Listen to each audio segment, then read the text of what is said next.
プロシアの歴史16、ユーリヒ・クレベスバーグの共同管理。前回はウィッテルスバッハとホーヘンゾーレンが協定を結んで、ユーリヒ・クレベスバーグを共同管理する体制を築いてしまった。ハプスブルクはユーリヒ・クレベスバーグを失うことになってしまった。もともとそれぞれが単独でユーリヒ・クレベスバーグを支配しようと考えていたウィッテルスバッハとホーヘンゾーレンがなぜ共同管理することに至ったのか、オランダはこの事態をどう捉えていたのかというところで話を終えました。今回は前回の内容を振り返りながら、これらの疑問への答えを自分なりに探っていこうと思います。もともとオランダ・オレンジ・ナッソーが目指していたのは、ユトレヒトユニオンだけでなく、アラスユニオン、大雑把に現在のベルギー、そしてユーリヒ・クレベスマークまでをも全て含めて、オランダとして独立することだったと想像します。この計画は順次縮小を強いられることとなりました。まずはじめ、アラスユニオンを諦めざるを得ませんでした。アラスユニオンはオレンジナッソーのパートナーとはなり得ませんでした。なぜアラスユニオンはオランダ独立に加わらず、ハプスブルク、スペインサイドにとどまり続けたのでしょうか。これはオランダの歴史という動画を作って以来、ずっと疑問に思ってきたことでした。今もってはっきりした見解はありませんが、今現在思いつくことをお話ししておこうと思います。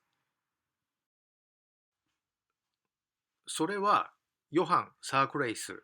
カウント・オブ・ティリーという人物の存在があったからではないでしょうか。カウント・オブ・ティリーというのは、30年戦争の前半、ハプスブルク・スペイン軍を指揮した将軍で、彼の出身地がアラスユニオンだったのです。アラスユニオンの人たちにとって、彼は地元の英雄だったのだと思います。彼らが望んだのは地元の英雄の活躍、すなわちカウント・オブ・ティリーがナッソのモーリスに勝利することだったのではないでしょうか。つまり、いくらナッソのモーリスが戦争巧者だったとしても、肝心のアラスユニオンの人々にハプスブルクからの独立を望む気持ちがなかったなら、ナッソのモーリスであってもアラスユニオンをオレンジナッソ主導のオランダ独立に加えることは難しかっただろうと思えるのです。アラスユニオンの人たちが望んでいたのは、カウント・オブ・ティリーが大活躍をし、ハプスブルクがオレンジナッソに勝利すること。そうなれば、自分たちはオランダが独立するよりも大きなメリットを得られる。彼らはこう考えていたのではないでしょうか。オランダ独立を前進させるために、今はアラスユニオンとの争いは避けて、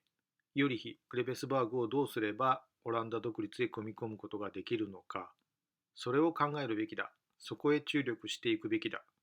オレンジナッソはそう方針転換したのだと思います。この時はハプスブルクもまた、オランダの独立を完全に阻止するという大原則を断念せざるを得ない時期に来ていました。両者にとって12年間の休戦は必要だったのだと思います。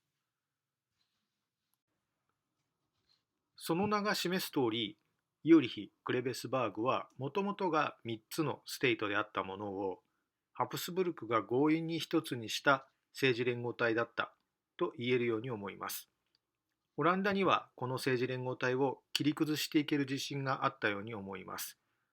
とはいえ、ユーリヒ・クレベスバーグはハプスブルクの管理下にあって、隣接地とはいえ、オレンジナッソーがそうそう簡単に手を出すことはできませんでした。それゆえ、それを覆すべく、オレンジナッソーはユーリヒ・クレベスバーグとヘッセンを飛び越すような格好で、ウィリアム・ザ・サイレントの娘をウィッテルスバッハへ嫁入れさせたのだと思います。オランダ・オレンジナッソーが思い描いたかもしれないユーリヒ・クレベスバーグの後継プランを想像してみます。まずはウィリアム・ザ・サイレントの娘をウィッテルスバッハへ嫁入れさせる。そしてユーリヒ・クレベスバーグをウィッテルスバッハに引き継がせる。ヘッセンと折り合いをつけて、オランダからスイスに至る大きな集団を組織する。この集団でハプスブルクに対抗する。このように想像しました。一方、ハプスブルクにはハプスブルクの思惑があったと思います。それを想像してみます。まずはユーリヒ・クレベスバーグをウェッティンに引き継がせる。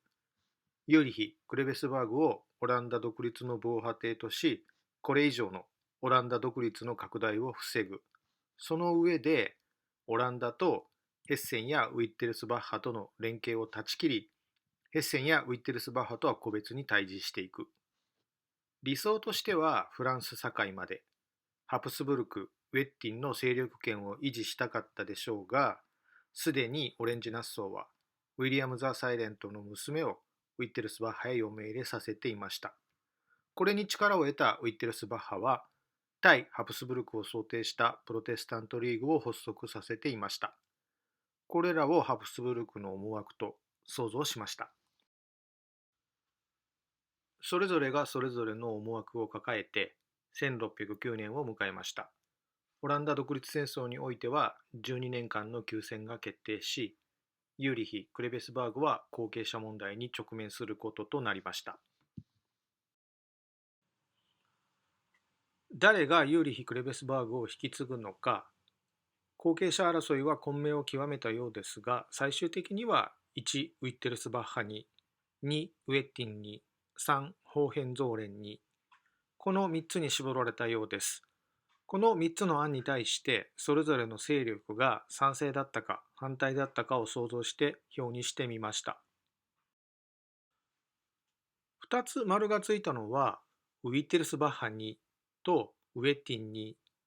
で、ホーヘンゾーレンには丸が1つだったと想像しました。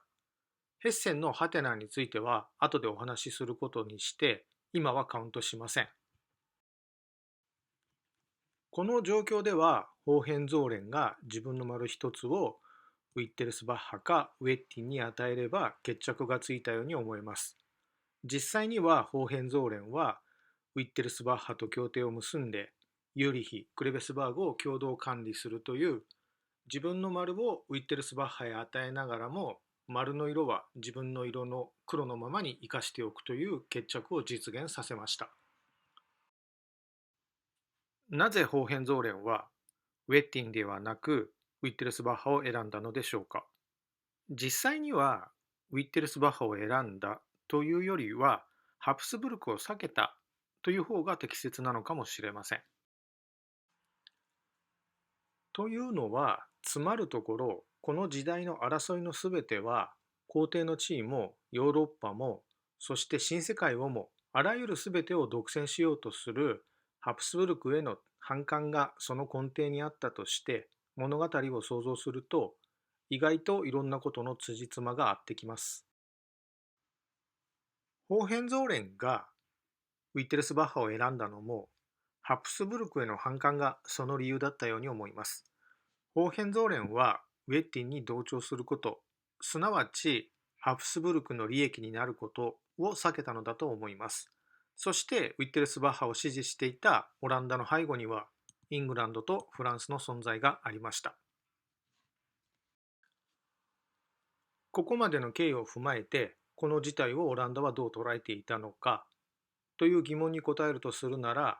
オランダはウィッテルスバッハにユーリヒ・クレベスバーグを単独で引き継がせようと考えていたが、実際にはホーヘンゾーレンとの共同管理案に同意したということになるでしょうか。この答えが前回のもう一つの疑問へとつながります。なぜウィッテルスバッハは、そしてオランダはホーヘンゾーレンのいわば横入りのような共同管理案に同意したのでしょうか。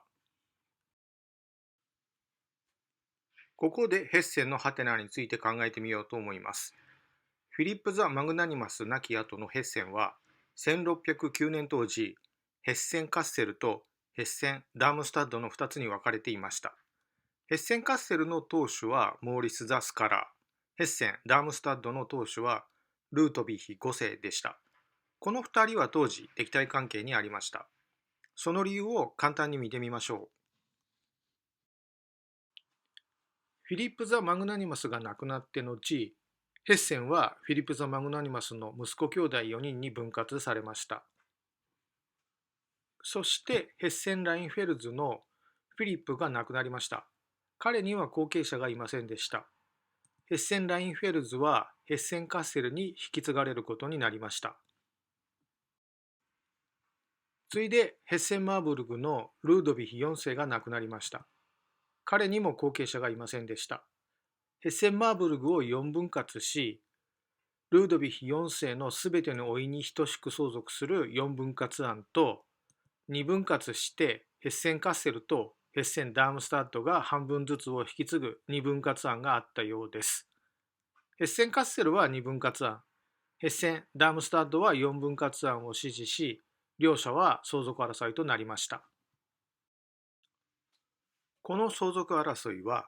帝国会議の委員会によって調停され、二分割案に決着したようです。相続分を減らしたヘッセン・ダームスタッドにすれば納得できない結果だったと思います。先ほどの表に戻ります。ヘッセン・カッセル、ヘッセン・ダームスタッドの丸がこの表のどこについていたのか想像してみようと思います。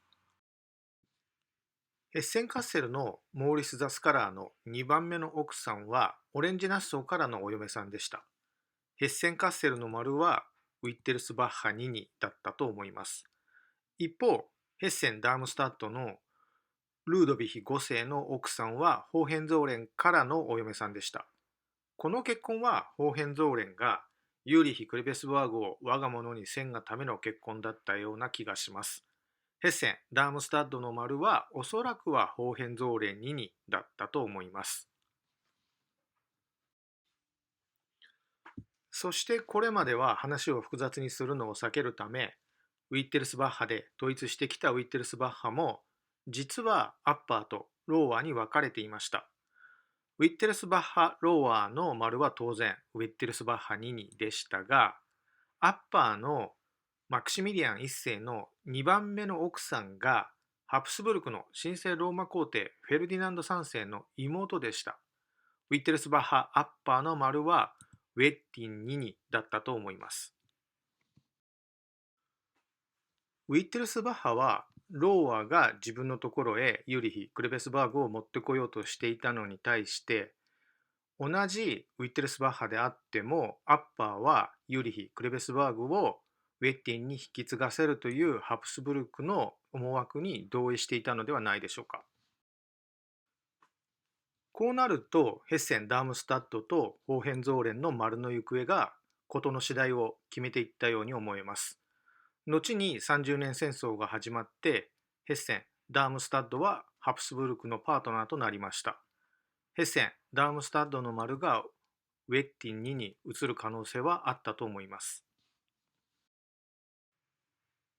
そうなっていたと仮定します。だとすると、ユーリヒ・クレベスバーグをウィッテルスバッハ・ローワーが引き継ぐためには、何としてでもホーヘンゾーレンの丸が必要になったのだと思います。ホーヘンゾーレンの丸を手に入れるため、ウィッテルスバッハ・ローワーはホーヘンゾーレンと何がしかの取引をしたのではないでしょうか。何がしかの取引。それがドルトムント・リセッション、共同管理案だったのだと想像します。この体制であったなら、ウィッテルスバッハ・アッパーの丸がウェッティン2にあったとしても、なんとかユーリヒ・クレベスバーグをウィッテルスバッハ・ローワーへ引き継がせることができたように思います。メインアクターはウィッテルスバッハ・ローワーとホーヘンゾーレン。そしてユーリヒ・クレベスバーグをなんとかウィッテルスバッハ・ローワーへ引き継がせようとしたヘッセン・カッセル、オランダ、イングランド、フランスがバイプレイヤーではなかったかと想像します。もしハプスブルクの計画通り、ウェッティンにユーリヒ・クレベスバーグが引き継がれたなら、ホーヘンゾーレンの取り分はゼロになっていたはずです。ウィッテルスバッハ・ローワーとの共同管理は、ホーヘンゾーレンにとってハーフリスク、ハーフリターンな提案だったろうと思われます。もしこの共同管理案が成立せず、後継をめぐってウィッテルスバッハ・ローワーとホーヘンゾーレンで戦争になったとします。オランダはウィッテルスバッハ・ローワーの支援に入らざるを得なかったと思います。ハプスブルクはハプスブルク・ウェッティン連合軍を帝国軍としてユーリヒ・クレベスバーグへ軍を進めただろうと思います。名目はホーヘンゾーレン支援であっても、連合軍が勝利すれば、ハプスブルクはウェッティンにユーリヒ・クレベスバーグを引き継がせることができたように思います。アラスユニオンはハプスブルクに連動したはずです。戦況によっては戦線がオランダへ押し戻されてしまう可能性もあったと思います。12年間の休戦期間中にオランダのすぐ隣を戦場にしてしまうこと、ユーリヒ・クレベスバーグにハプスブルクやウェッティンの軍隊が入ってくること、それらをオレンジナッソは避けたかったのではないでしょうか。それを実現するための共同管理案、ドルトムントリセッション、ホーヘンゾーレンとウィッテルスバッハ・ローワーとの仲介役を果たしたのは、ヘッセンカッセルのモーリス・ザスカラーだったようです。音楽と語学の才能に恵まれていた彼のもとには、イングランドから頻繁に音楽隊が訪れていたようです。はっきりとした文言には出くわしませんでしたが、音楽のみならず、政治的にも彼はイングランドと結びついていたのではないでしょうか。